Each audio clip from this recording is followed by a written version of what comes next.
यह कहानी बहुत पहले की है।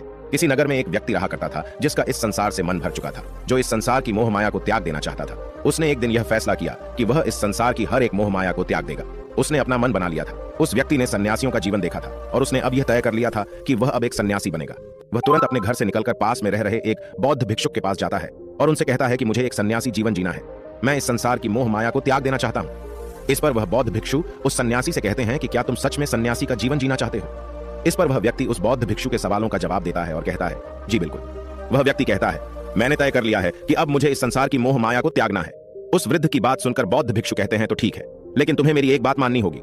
इस पर वह व्यक्ति कहता है कि मैं आपकी सारी बात मानने को तैयार हूं। इस पर वह बौद्ध भिक्षु उस व्यक्ति से कहते हैं कि आज के बाद तुम मुझसे कभी नहीं मिलोगे। जब मुझे जरूरत होगी तब तुम्हें खुद ही बुला लूंगा। हमारे आश्रम में 1000 सन्यासी रहते हैं, तुम्हें उन्हीं की तरह रहना है और उन्हीं की तरह खाना है, उन्हीं की तरह वस्त्र पहनना होगा और ठीक वैसा ही जीवन जीना होगा जैसे कि वे सब जी रहे हैं। इस पर वह व्यक्ति कहता है कि ठीक है गुरुवर, मैं तैयार हूं। इतना कहकर वह व्यक्ति उस बौद्ध भिक्षु को प्रणाम करता है और वहां से आश्रम की ओर चला जाता है। आश्रम में जाने के बाद उसे एक कमरा मिलता है।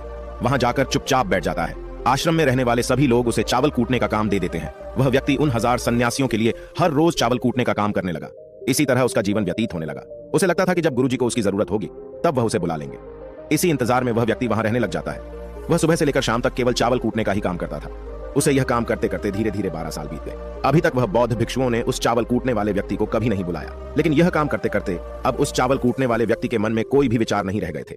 न ही कोई अड़चन और न ही कोई समस्या उसके मन में पनप रही थी। 12 सालों के बाद वह बौद्ध भिक्षु कब बूढ़े हो चुके थे। उन्हें लग चुका था कि अब उनका अंतिम समय आ चुका है और उन्हें अपना एक उत्तराधिकारी चुनना होगा। इसीलिए उन्होंने पूरे आश्रम में घोषणा करवा दी कि जो कोई भी मेरा उत्तराधिकारी बनना चाहता है वह देर रात में मेरे कमरे के बाहर 4 पंक्तियां लिखकर जाएगा और उसे उन पंक्तियों में बताना होगा कि जीवन जीने का सही तरीका क्या है, इस जीवन को किस तरीके से जीना सही है, इस जीवन का सत्य लिखना होगा। लेकिन एक बात याद रखना, उसे खुद के अनुभव के द्वारा लिखना होगा। किताब में कही हुई बातों को नहीं लिखना होगा या कहीं से नकल मारकर नहीं लिखना है। जो भी यह बताने में सफल हो जाएगा वही मेरा उत्तराधिकारी होगा। आश्रम में जितने भी लोग रह रहे थे वह सब उस बौद्ध भिक्षु को बहुत मानते थे।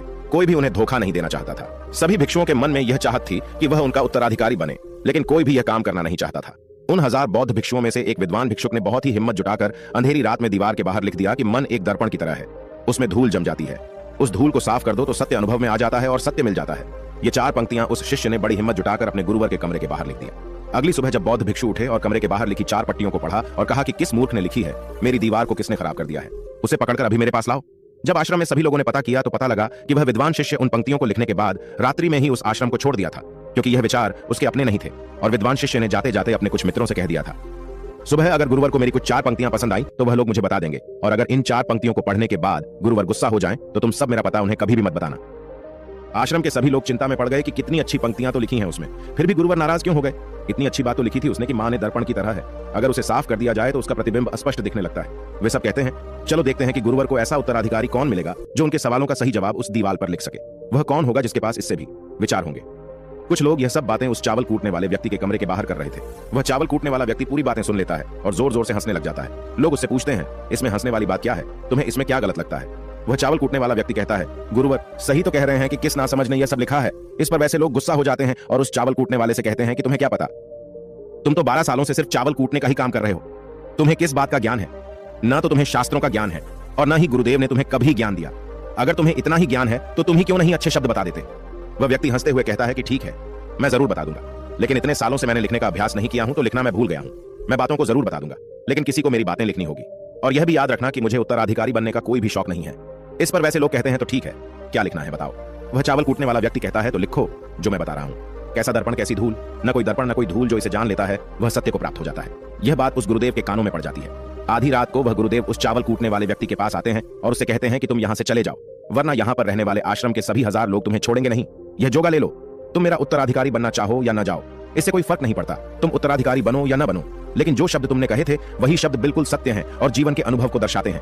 इसलिए मन ही मन मैं तुम्हें अपना उत्तराधिकारी मान लिया हूं, और अगर यह बातें उन 1000 आश्रम वाले लोगों तक पहुंच जाएंगी तो वह सब तुमसे जलने लगेंगे और तुम्हें चोट पहुंचाएंगे। यह लोग बर्दाश्त नहीं कर पाएंगे। ये चावल कूटने वाले व्यक्ति उत्तराधिकारी कैसे बन सकता है, जिसे कभी ज्ञान नहीं, जिसने कभी शास्त्र पढ़ा ही नहीं, वह उत्तराधिकारी कैसे बन सकता है। वह भला कैसे सत्य को प्राप्त कर सकता है, और यहाँ पर शास्त्र जानने वाले सभी लोग सर पीटते रह जाएंगे। इसलिए तुम यहाँ से चले जाओ, कहीं और अपनी दुनिया बनाओ और वहां के लोगों को ज्ञान से भर दो। इस पर महात्मा बुद्ध ने भी अपने एक शिष्य से कहा था, जब तुम्हारे मन की सारे विचार शांत हो जाएं, तुम्हारे भीतर विचार आना बंद हो जाए, उस दिन से तुम्हें सत्य का अनुभव हो जाएगा। तुम सत्य का अनुभव करोगे खुद को भी और इस ब्रह्मांड को भी समझ पाओगे। और यही बुद्धत्व प्राप्ति का पहला कदम है। मन को शांत करने का पहला तरीका जो बौद्ध ग्रंथों में बताया गया है वह खुद के विचारों पर करना। इन्हें अच्छे से समझना कि आखिर आपके अंदर कौन से विचार उत्पन्न हो रहे हैं, आपके अंदर आखिर क्या चल रहा है। उन्हें अच्छी तरीके से और जागरूकता के साथ समझने की कोशिश करना, न कि अपने विचारों को दबाने की कोशिश करना। अगर आप अपने मन के विचारों को दबाने की कोशिश करते हैं तो यह गलत होगा, जिसकी वजह से मन और तेजी से भटकने लगेगा और बार बार भटकेगा। लेकिन जब भी आपको लगने लगे कि आपका मन बहुत तेजी से भटक रहा है तो तुरंत आप उस पर ध्यान देना शुरू कर दें। उसको जागरूकता के साथ देखें और अपने विचारों पर ध्यान दें। निरंतर प्रयासों के बाद आप पाएंगे कि आपके अंदर विचारों को जागरूक होकर देखने की एक आदत सी लग गई है। लेकिन उसी के साथ आप यह भी देख पाएंगे कि आपके मन में बुरे विचार अत्यधिक उत्पन्न हो रहे हैं। आपके मन में जो भी विचार उत्पन्न हो रहे हैं वह सकारात्मक भी हो सकते हैं और नकारात्मक भी। उनसे आपको कोई भी छेड़खानी नहीं करनी है, बस आपको अपने प्रयास पर काम करते रहना है। लेकिन यह अभ्यास आप लगातार करते रहे हैं तो एक समय आने के बाद आप अपने विचारों को नियंत्रित करने में सफल हो जाएंगे और उसे रोक भी सकते हैं।